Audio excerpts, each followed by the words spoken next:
that the future of every country is written in the lives of its children. যুক্তরাষ্ট্রের first lady Melania ট্রাম্পের আমন্ত্রণে বাংলাদেশের প্রধানমন্ত্রী তারেক রহমানের সহধর্মিণী ডক্টর জুবাইদা রহমান এই মুহূর্তে 2 দিনের সরকারি সফরে ওয়াশিংটন ডিসিতে আছেন। Fostering the future together global coalition সামিটে অংশগ্রহণ করতেই মূলত ডক্টর জুবাইদাকে আমন্ত্রণ জানিয়েছিলেন মিসেস ট্রাম্প। মঙ্গলবার মার্কিন ফার্স্ট লেডি যুক্তরাষ্ট্রের পররাষ্ট্র দপ্তরে সম্মেলনের কার্যক্রম আনুষ্ঠানিকভাবে উদ্বোধন করেন। সেখানে ডক্টর জুবাইদা রহমান শিশুদের প্রতি যত্ন নেওয়া ও নিরাপদ পরিবেশে বেড়ে ওঠা, বাংলাদেশের জনগণের উন্নয়নে ফ্যামিলি কার্ড ও কৃষক কার্ড প্রদান এবং শিক্ষা ও স্বাস্থ্য খাতের পরিবর্তন ও সমৃদ্ধি আনয়নের বিষয়ে গুরুত্ব আরোপ করেন। এ সময় অন্তর্ভুক্তিমূলক, সহনশীল ও সমৃদ্ধ ভবিষ্যৎ গড়ে তুলতে বৈশ্বিক সহযোগিতা জোরদারের আহ্বান জানান তিনি।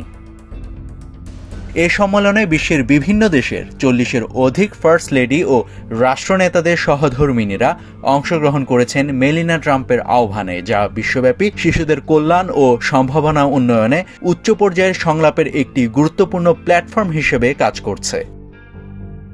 ডক্টর জুবাইদা রহমানের সহকারী হিসেবে অনুষ্ঠানে বিশিষ্ট শিক্ষাবিদ, ঢাকা বিশ্ববিদ্যালয়ের মার্কেটিং বিভাগের অধ্যাপক ডক্টর মোর্শেদ হাসান খান, প্রধানমন্ত্রী তারেক রহমানের সিনিয়র চিকিৎসা কর্মকর্তা ডাক্তার শাহ মাহমুদ আমান উল্লাহ সহ আরও অনেকে অংশগ্রহণ করেন। এ সময় যুক্তরাষ্ট্রে নিযুক্ত বাংলাদেশের রাষ্ট্রদূত তারেক মোহাম্মদ আরিফুল ইসলাম সহ বাকিরা উপস্থিত ছিলেন। সম্মেলনের পাশাপাশি যুক্তরাষ্ট্রের শীর্ষস্থানীয় 11টি প্রযুক্তি প্রতিষ্ঠানের অংশগ্রহণে একটি প্রদর্শনী অনুষ্ঠিত হয়, যেখানে শিশুদের শিক্ষার উন্নয়নে বিভিন্ন উদ্ভাবনী প্রযুক্তি ও প্রয়োগ উপস্থাপন করা হয়। ডাক্তার জুবাইদা রহমান এবং তার প্রতিনিধি দল প্রদর্শনীটি পরিদর্শন করেন। বুধবার হোয়াইট হাউসে যুক্তরাষ্ট্রের ফার্স্ট লেডির আয়োজন অনুষ্ঠিত সম্মেলনের সমাপনী অধিবেশনে ডক্টর জুবাইদা রহমান অংশগ্রহণ করবেন।